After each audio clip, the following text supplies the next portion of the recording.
I've seen my artist friends do commissions that made me think about trying it out at first.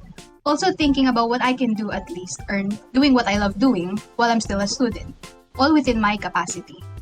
Because I've been exposed to the art community and social media for so long.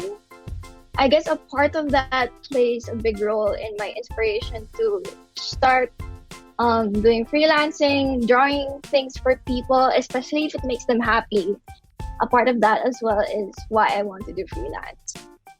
Personally, I used to work sa ad agency. I worked sa BGC. Then, sabi ko, oh my God, ang layo ng BGC. Hindi ko na kaya mag-commute. So, lipat ako Makati. Baka isang sakay lang ng bus. Tapos, oh my God, ang layo ng Makati. Hindi ko na kaya. So, lipat ako Cubao. Hanggang palapit na palapit sa Marikina yung nililipatan ko.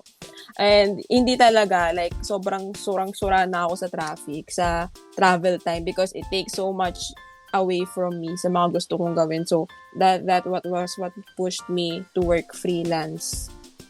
The traffic talaga.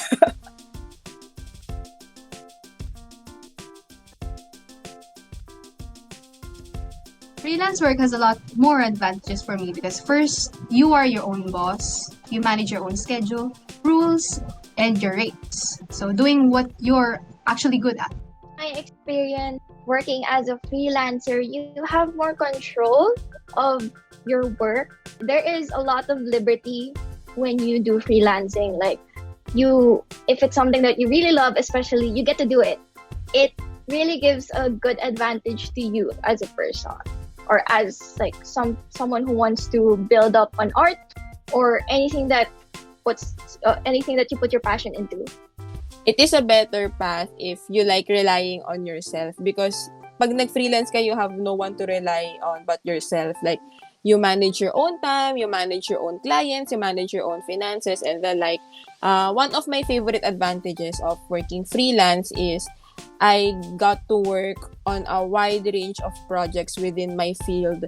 Like, for example, when I used to work for an ad agency, when I was an art director, I was only doing print or digital for campaigns. Like, kunwari, mga print ads sa Diaryo, ganyan, print ad for SOCMED.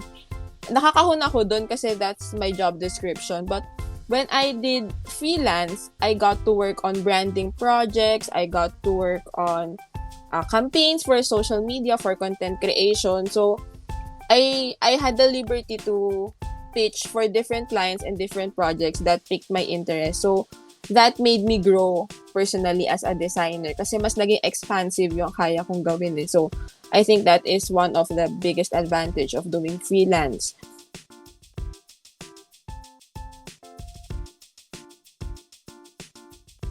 The disadvantages, however, is that you should always be active on your platforms to maintain your traction while you're trying your best to gain more. Some sort of competition because you know you're not the only freelancer around that anyone can actually commission. If you don't take it seriously, because I know some people just take it very lightheartedly because people think it's not an official job.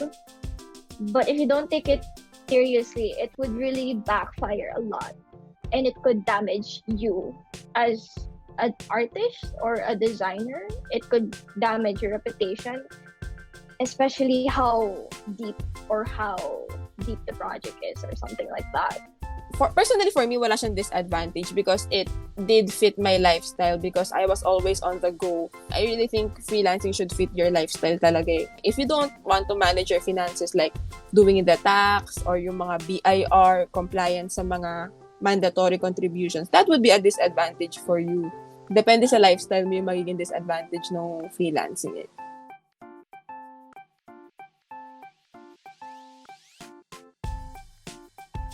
If ever you wanted to earn while doing what you do best, then freelancing is the way to go. More so when you're still a student that can't afford to work full-time under companies. Always take things with a grain of salt because society is evolving. The reason why a lot of people are going into freelancing right now is because that's what's available. We don't know how life will take us with the choices we make. So always keep yourself in check. You don't have to abide to my advices because what you feel strongly about will always remain for you.